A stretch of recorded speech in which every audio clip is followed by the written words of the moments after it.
All right, so welcome to the first online session of the day, which is Empowering Accessibility, the Developer's Guide to Visually Hidden Text.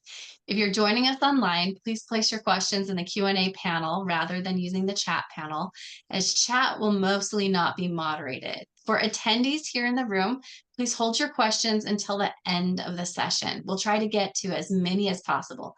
If we don't get to them, some other presenters may join the chat to try to answer your questions individually.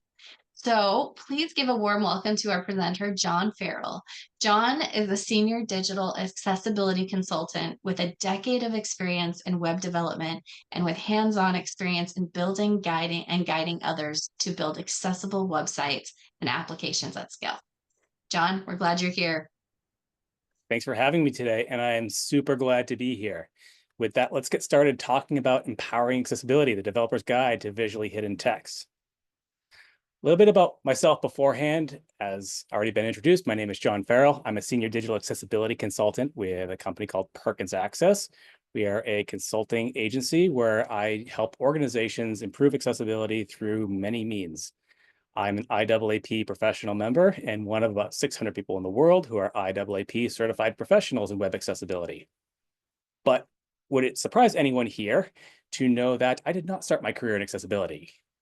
Uh, like a lot of developers, I got here in a bit of a roundabout way. So my background is in web development.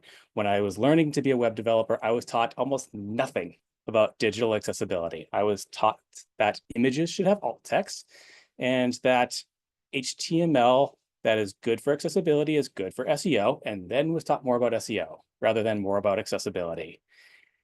That's what a lot of people end up getting taught when they're learning to be developers of websites, applications, and so on. I spent the first few years of my career working at an agency where I built lots of websites, lots of small microsites, lots of e-commerce sites, lots of marketing websites, some web applications, some mobile applications. And I don't want to think about how inaccessible they probably were because I was building them without taking accessibility into consideration. Nobody had taught me that this is something that I need to do. But when I did realize that this was something that I need to do, I realized how much what I was doing could have an impact on somebody's life, whether that be positive or negative. And I really decided to shift into this direction of trying to make sure that everything I built was as accessible as possible. And then trying to focus my career in a place where I can help others do the same thing. And even beyond my day job, I do a couple things that are intended to try to help the world be a little bit more accessible. I'm an admin in a web accessibility Slack space of about 14,000 accessibility professionals.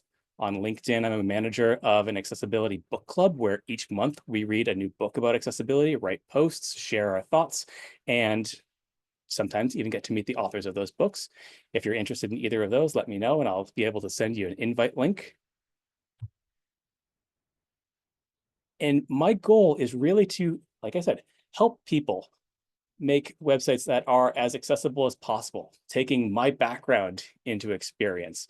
Generally, when I create something like this, I'm trying to create something that I wish I had 10 years ago when I was first learning. Taking all of what I've learned about how I've built websites, small websites, big websites, mobile applications, just web applications, and presenting it in a way that is easy to understand and helps you walk away at the end of the day being able to build things that are more accessible. So this agenda may look small, but we're going to dive into each of these pretty deep. You're not going to need to know too much about accessibility. We're going to be talking about HTML. We're going to be talking about CSS. And we're going to start off by talking about the role of developers in accessibility. We're then going to go on to the purpose of visually hidden text. We're going to talk about techniques for implementing visually hidden text. And I have time at the end for Q&A and discussion. In my practice sessions, I generally end this around the 30 to 40 minute mark. So we have time for questions. Drop those in the chat and I'll be happy to answer those at the end. What this conversation will not be is a conversation about why accessibility is important. If you're here, you probably know why accessibility is important, and thank you for joining. This won't be a conversation about how to convince others about accessibility. This is really more tactical accessibility, how to make sure that you are building things that are as accessible as possible. And we're going to talk about doing things as accessible as possible without needing others. And with that, let's talk about the role of developers in accessibility.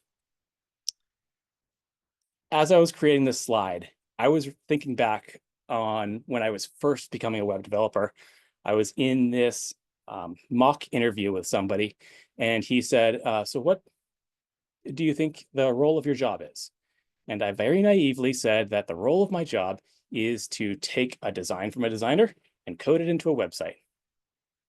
There's a little bit more that probably needs to be taken into consideration as a developer, like accessibility. But accessibility is not the sole responsibility of developers. Has anyone in the chat here ever been handed something like a demand letter saying that the website you're working on is not accessible and needs to be fixed, and it's handed to you because you're the developer? I have. Organizations that are early on in their maturity model generally don't know who to hand something like that off to. So they look around and think, person who built the website, you are the person who needs to figure this out. But accessibility is a team effort.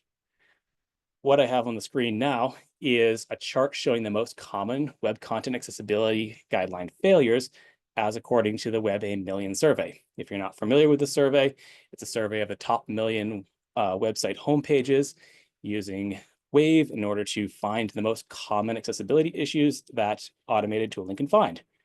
The most common ones generally tend to be low contrast text, missing alternative text, missing form labels, empty links, empty buttons, and missing document language.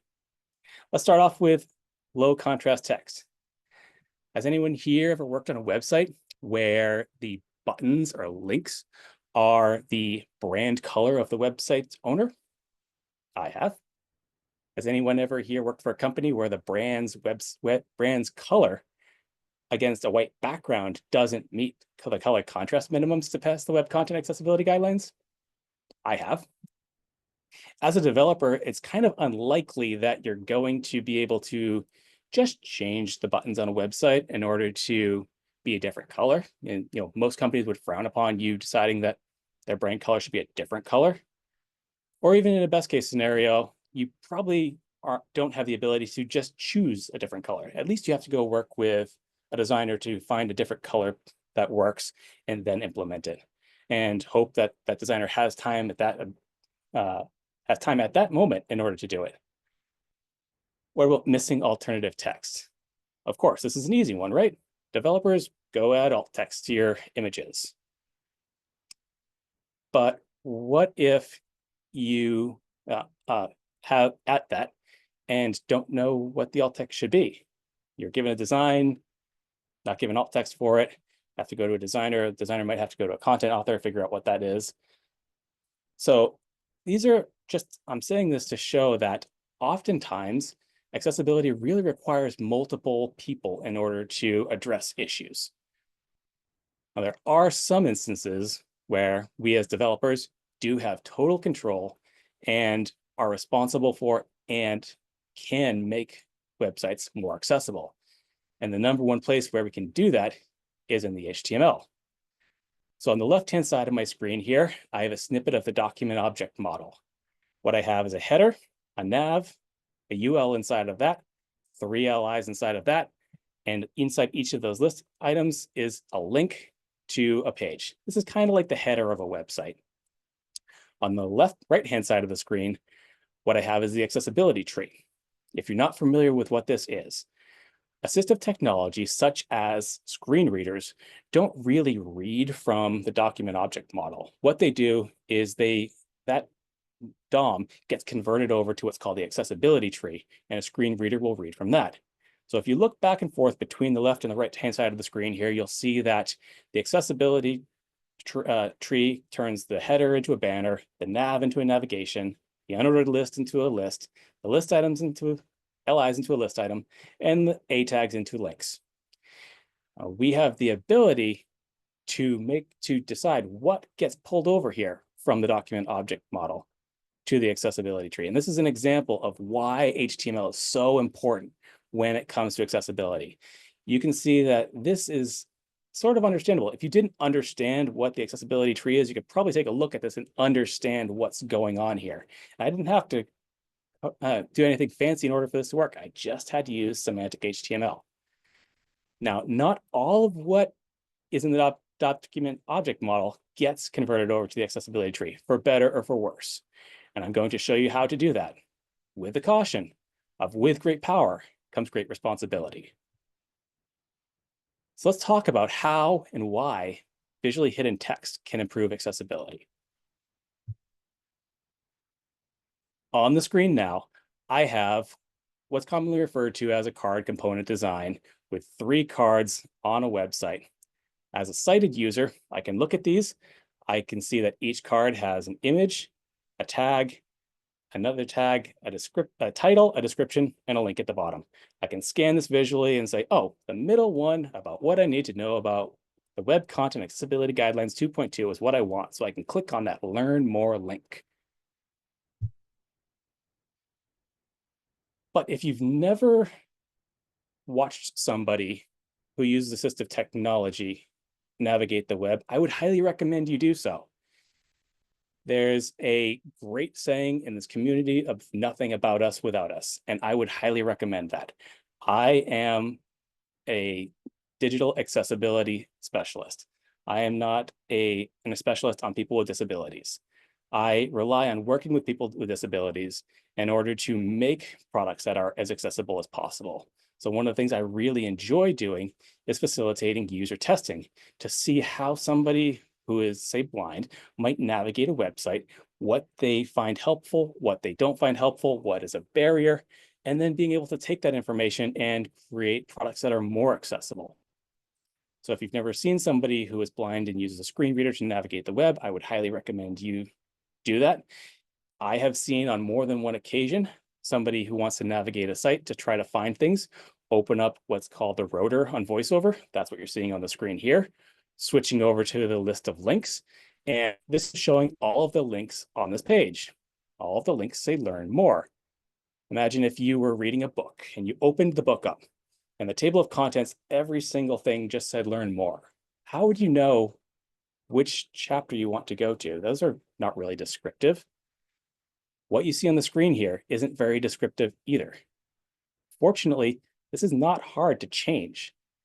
On the screen now, what I have is the same set of cards. They look visually the same, except when I open up the VoiceOver rotor, I can see 3 links on the page, and each of them now has a more descriptive title. So learn more 10 accessibility design considerations.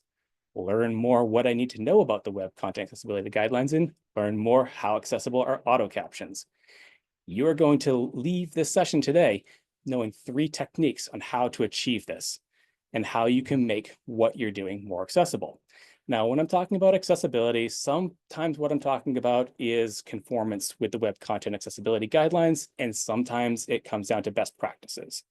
Before going too much further, I am going to say that I believe that all websites and applications should conform to the Web Content Accessibility Guidelines version 2.2, level A and double A at a bare minimum. That is the bare minimum to make a website accessible, but it doesn't make a website usable. So oftentimes we have to go beyond that in order to make something that is good for all users.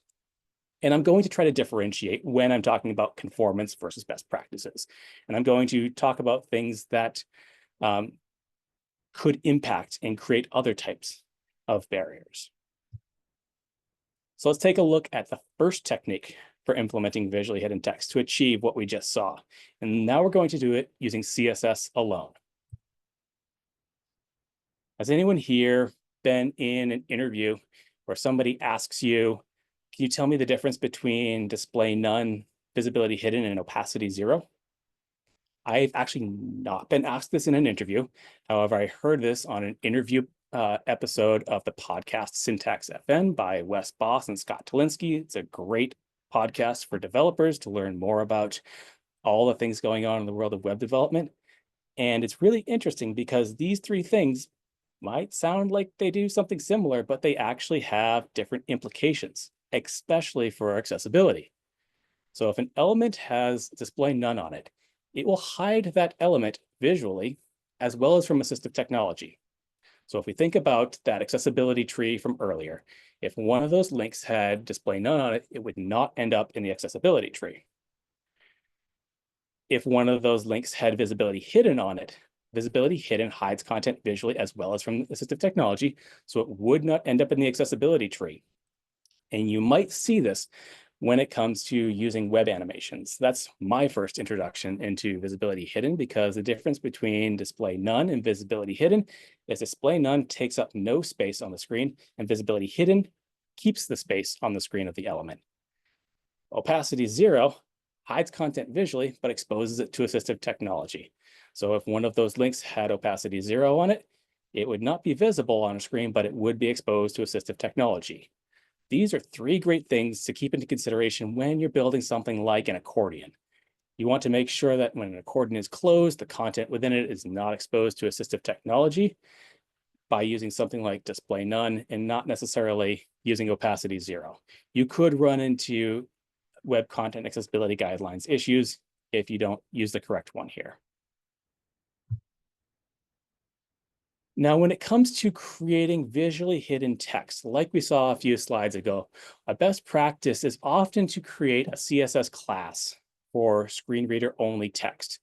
What I have on the screen here is a comprehensive solution for visually hiding text to ensure that it works across all browsers. In this case, two things I want to call out here are the not focus pseudo selector and the not active pseudo selector. Specifically, the not focus one. What this is going to do is if I apply this class name to an element in the DOM, it will hide it from visually hidden, but it will make it exposed to assistive technology unless the element is focused. You might want to do this for something like a skip link. So when there's a skip link on a page, it has this class of SR only. It's not visually exposed to anyone until it's focused on, and then it becomes exposed. If you're using a CSS class name like this, you want to take into consideration whether you want to use that not focus selector or not. And we're going to take a look at why. On the right-hand side of the screen now, I have one of the cards that I showed earlier in this presentation. We're going to keep going back to this, and we're going to use different techniques to achieve what we want. On the left-hand side of the screen, I have some example markup for what could create this card component. There's an image tag, a P tag says general, and H3, another description below it, and a link below that says learn more. So this technically is conformant because this learn more text passes link in purpose on a single A level because I'm using a heading and I'm wrapping this inside of a list item. But if I were to use a screen reader and pull up that link list, what we would see is the first example before where all the links say learn more. So technically this is conformant to the Web Content Accessibility Guidelines, but it may not be the best accessibility experience. Now, if I take that same markup and I wrap my learn more in a span, and I add another span after that with a class of screen reader only that says about the inclusive research checklist, when I either navigate to this using a screen reader or I open up that link list to see all of the links on the page, when it gets to this one, it will say learn more about the inclusive research checklist. Visually, this would be hidden. Now, remember what I just talked about with that focus or not focus pseudo selector? If I had the not focus pseudo selector here and somebody were to focus on that learn more button, it would expose the SR only text. You can choose whether you would want that or not. Remember I said this is for you to choose if you would want something like this or not. Great. Now, when somebody navigates to this with a screen reader, they're able to understand what this link does, where it goes to. I'm gonna give everybody a minute here to think about why this could be a good solution or why this could be a bad solution.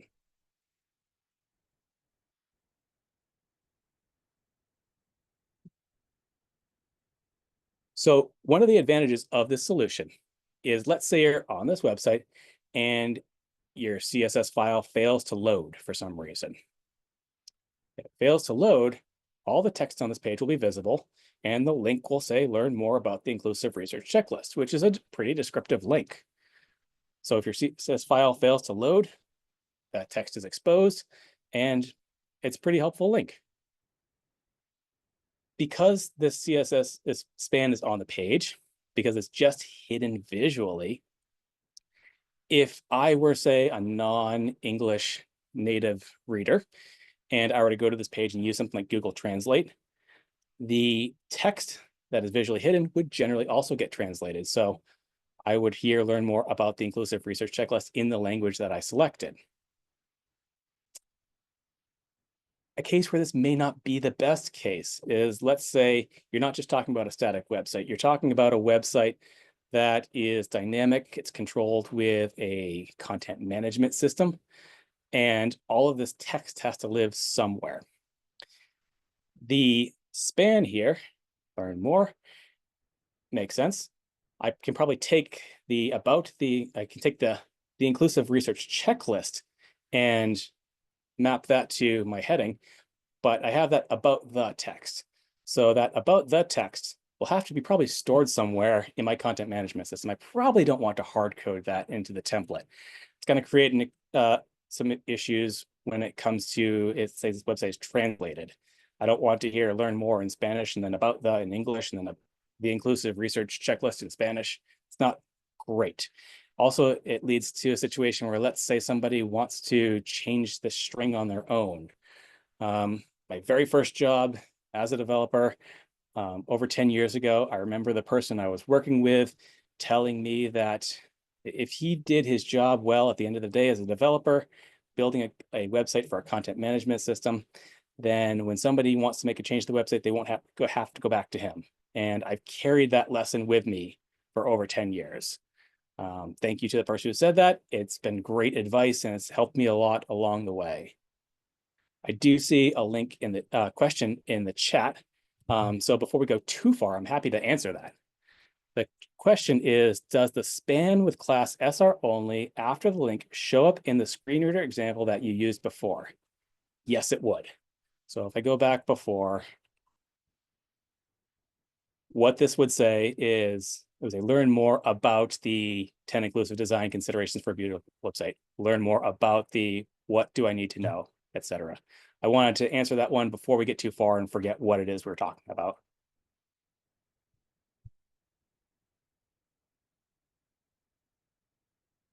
So maybe this isn't the best solution.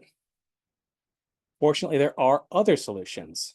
You can create visually hidden text using ARIA.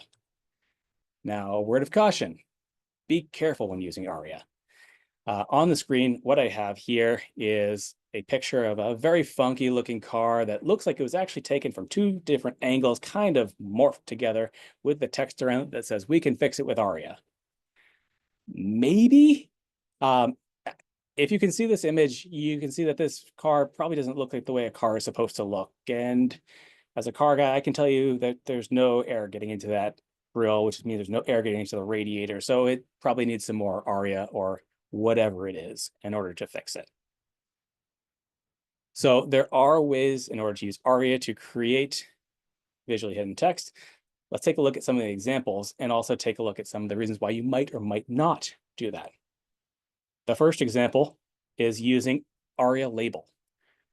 ARIA label, this attribute, defines a string value that can be used on an element as long as the element's role does not prohibit naming. So you shouldn't just go throw ARIA label on every element on a page. That's one of the most common errors that people make when they start to learn about accessibility. They think that you need to throw ARIA label on everything. That's not really the case. Really, it should only go on elements that allow for naming. I have a link on the screen to learn more about ARIA label that leads off to the MDN docs if you want that. And an example on this page of when you might want to use ARIA label. A really common example is if you have an SVG image. SVGs, scalable vector graphics, are images that scale really, or vector graphics that scale really nicely. So you might use them for logos or images. In this case, I have an SVG. I've assigned it a role of image, and I've given that SVG the ARIA label Perkins Access logo. So this SVG now has a name because SVGs can't have alt text. Let's take a look at that example that we had previously, where we have a card component on the right-hand side. This is the before example. Again, still conform it to the web content accessibility guidelines, but maybe not perfect. If we want to use ARIA label to enhance this, what we can do is add ARIA label to that A tag. The value of it is learn more about the inclusive research checklist. So now I'm not actually modifying the text. I'm just giving an ARIA label to this A element. A word of caution here. What ARIA label is doing is it is changing the accessible name of this link. There's another web content accessibility guidelines thing that you should take into consideration, which is label in name. Any interactive element should have the visually present label in the accessible name. So I have the words learn more in the ARIA label here. The visual text for this says learn more. If somebody were to go change this to, let's say, get the page or get the article and not change the ARIA label, then the visual label and the accessible name would no longer be associated. This would introduce a new accessibility issue, commonly encountered by people who use something like Dragon Natural Speaking to navigate the web. So I warned you already once, be careful when using ARIA. I'll warn you again, and I'll keep doing it as things pop up. If we think about this, what we have here, well, this won't load visually if the CSS file for a page doesn't load. So maybe it's not as good as the last solution. But an example of why you might want to use this, has anyone ever worked on a website with really gnarly CSS? I mean, like 10 importance level of CSS because everybody's just trying to overwrite everybody else. I've seen some really bad stuff. And sometimes there are cases where you just want to improve the accessibility of something and you don't want to have to go create a new style that has even more importance, creating even more tech debt and that might potentially negatively impact something else. This is a little bit safer in that case because you're not necessarily changing the styling of anything else. So that's a good reason as to why you might want to use ARIA label.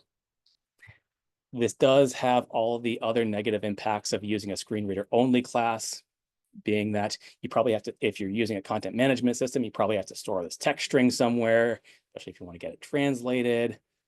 So there is a better solution. That better solution, and the one that I generally guide people towards when it comes to creating visually hidden text, is ARIA labeled by. ARIA labeled by attribute identifies an element or elements that label an element that it is applied to. I have a link here to the MDN docs on ARIA labeled by, and on the screen, I have a common example of when you might use this. A common example that I can encounter a lot are icon-only buttons or icon-only links, where text appears when you hover over it in a tooltip. On the right-hand side of the screen here, I have a cart link. When you hover over it, shows a tooltip that says My Cart. On the left-hand side of the screen, I have the simplified markup of how that would work. So the button has an ARIA label by attribute equal to My Cart. That span, which is in that tooltip, has an ID of My Cart. So when somebody reaches that button using a screen reader, they will hear the text My Cart. Going back to the previous example of just that card before we make any changes, in order to use ARIA label to make this more accessible, what we would need to do is add an ID to that H3. In this case, I've added an ID equal to card title, add an ID to the link. In this case, I've added the text card link, and then add ARIA labeled by to the link with a value of card title space card link. And what this is going to do is it's going to change the accessible name of that link to be Learn More, the Inclusive Research Checklist. The beauty of this approach is that I don't have to create any extra text. As a developer, I'm solely relying on what is on the page here. I'm not having to worry about if there's text stored in a string in a content management system. If this were on a website and it were written in English and I were a non-native English speaker and I wanted to translate this to something else, say using Google Translate, the text would translate and this would work and I would hear this in whatever language I speak or I've chosen. So it's a really comprehensive solution for naming. Have to make sure that these IDs actually exist if you do this approach though.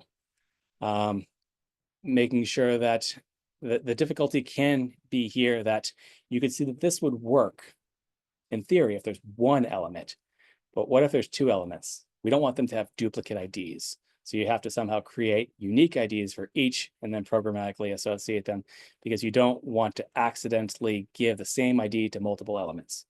Now, that's technically no longer a failure of the Web Content Accessibility Guidelines in version 2.2 because 411 parsing was removed, but I actually liked 411 parsing as a success criterion.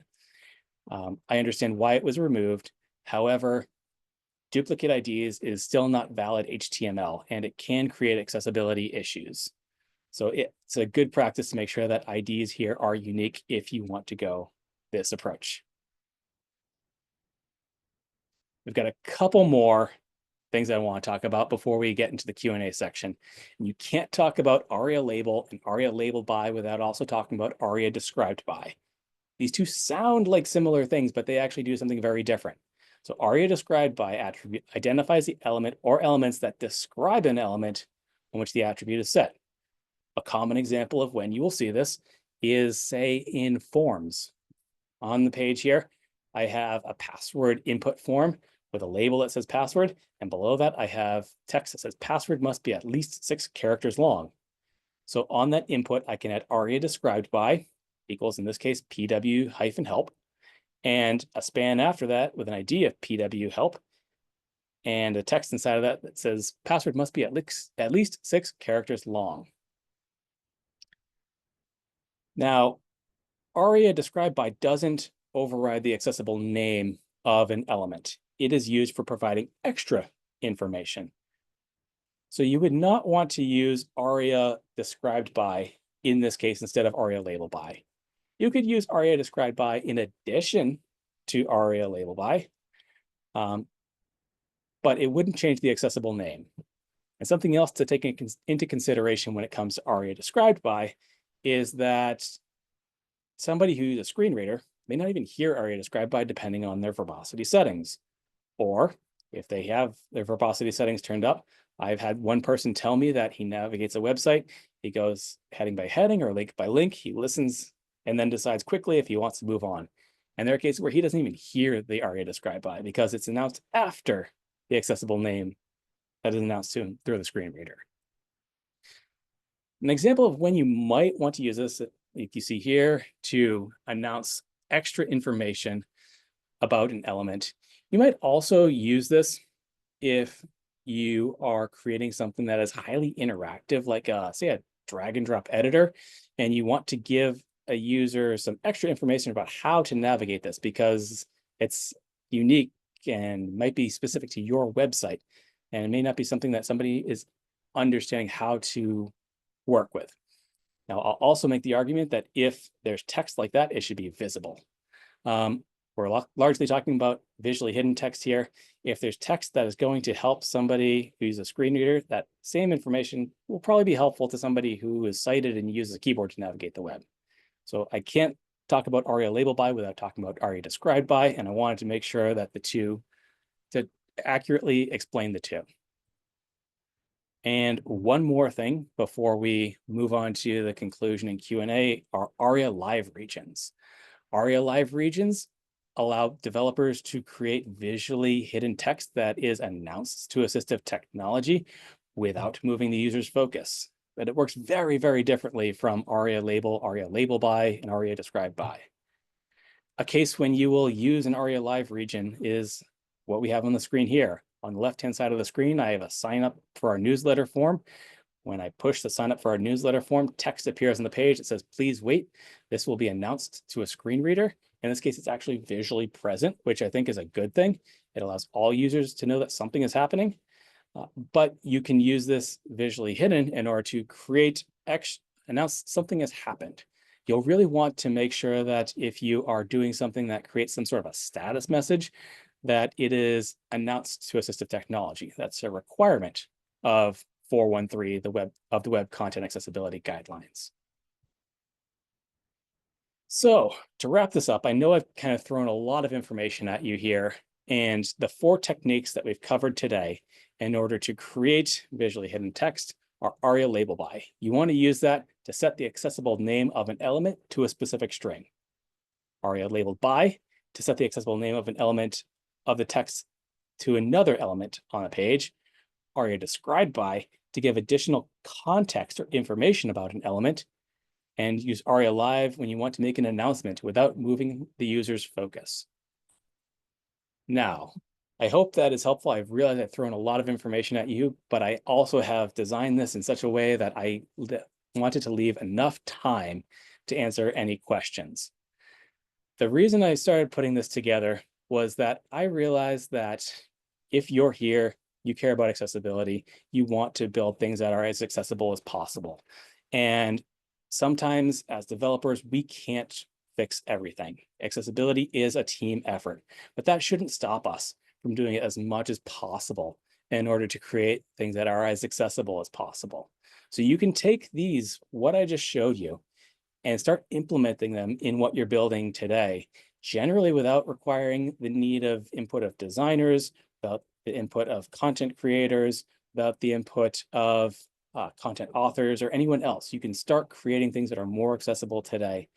And that's really important because sometimes as developers, we can't just do something, and sometimes we get pushback on accessibility. But that shouldn't stop you from doing everything you can in order to make what you're building as accessible as possible. Again, this goes to progress over perfection. I said before that I believe that all websites should be conform to the Web Content Accessibility Guidelines version 2.2 at the A and AA level at a bare minimum. But I also am realistic and realize that it's not a good practice to do nothing instead of doing something. So please take this information, do something, make the web more accessible. Thank you for joining this session. I have put some information here. I have a post-session survey link that should only take you 5 minutes to fill out. I have my contact information here. If you want to email me, you can email me at johnfarrell@perkins.org. You can reach out to me on LinkedIn. If you have any questions about Perkins Access, you can email at access@perkins.org or reach us at perkinsaccess.org. And with that, I think we've got a good amount of time in order to answer any questions that you might have.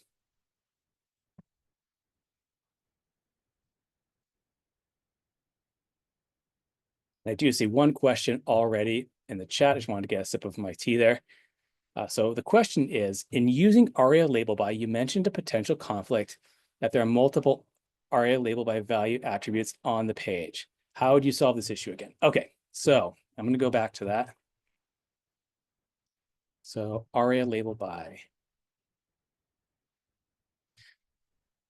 So the issue here is, let's say you have 3 cards. You can't give them all an ID of the H3 is an ID of card title, because you would then have 3 headings with the same ID. So what you're potentially running into is that when a screen reader gets to one of those links, it would then not know which ID of card title it needs to be associated with. Generally, what it associates it with is the first element with that ID. So let's say you have 3 of these. Again, you're on the 3rd card, you're using a screen reader, you are navigating to the Learn More link. I believe it would read you the ID of the first heading 3, because it's the first element of that ID on the page. Now, the way I've approached this in the past is I have then created a unique ID here. In this case, you could just turn this text into a string. So the inclusive research checklist as the ID. And then the next one might be learn more about the Web Content Accessibility Guidelines. And hopefully you don't have any articles that are of the same title. You can always use, and I've done this in the past, an NPM package in order to create a unique ID for each one, and it generates some random string of letters and numbers that is unique in all cases. You can go that route if that is an option to you. But generally, you want to make sure that each ID is unique, and that's the issue that you would run into there. But awesome question.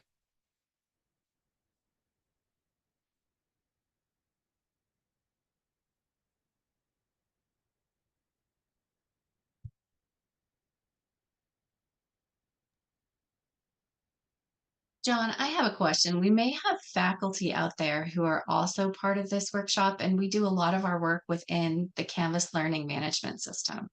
And Mhm. I'm not sure how familiar you are with Canvas, but there are certain limitations as to what HTML code you can use and which HTML code you cannot use. So for example, focus areas for HTML, Canvas naturally strips that code right out, so it doesn't work how many times you put it in.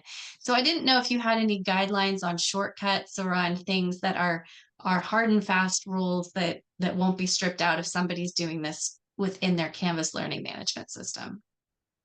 That's a good one because I've encountered Canvas a couple times and a couple other learning management platforms. I don't know it well enough, unfortunately, to be able to say, oh, you should do this in order to solve it in Canvas. However, I'm sure there is somebody out there who can do it.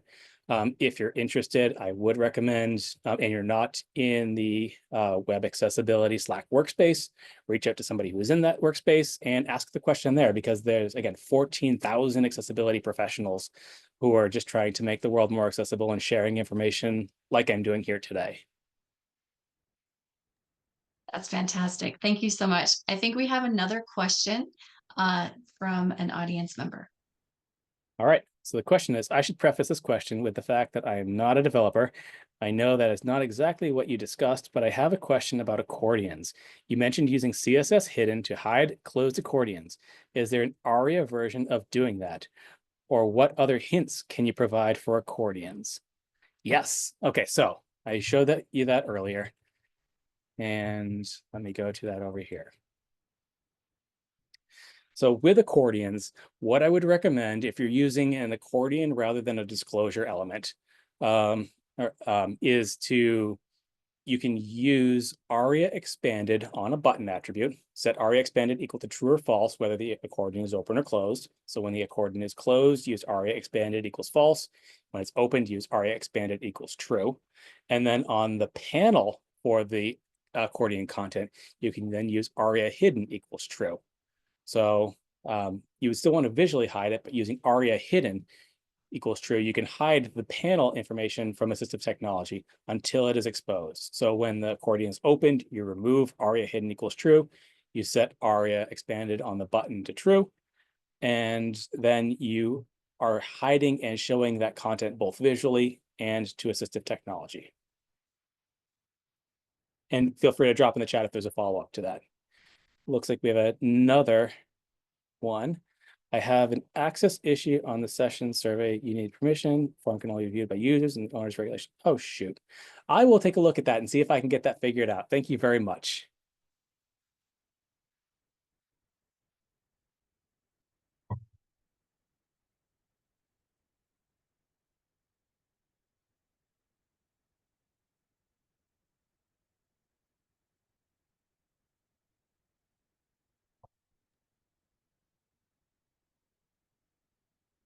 If we don't have, let's give a last call for questions. If there's anyone else who has questions, please don't hesitate to ask. John is great on the fly. He's answering these like a champ.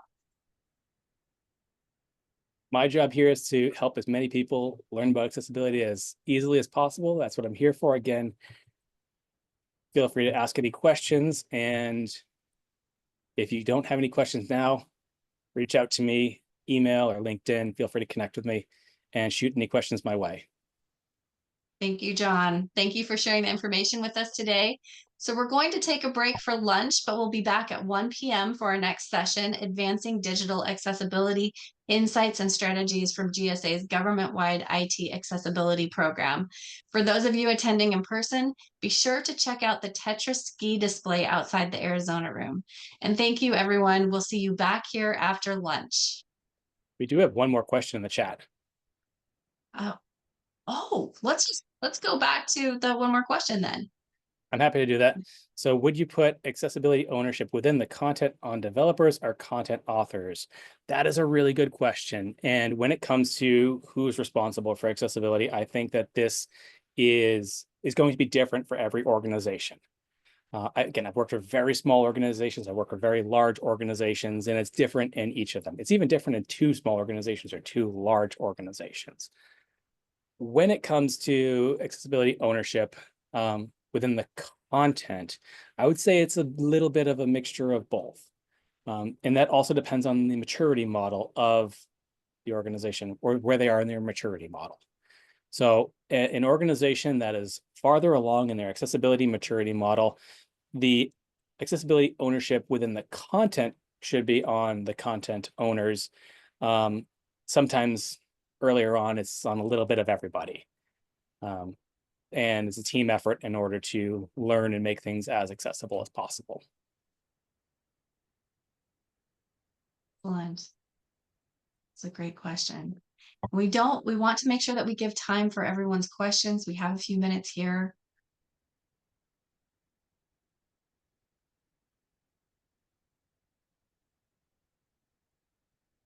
All right. If there are no questions, thank you all for being here.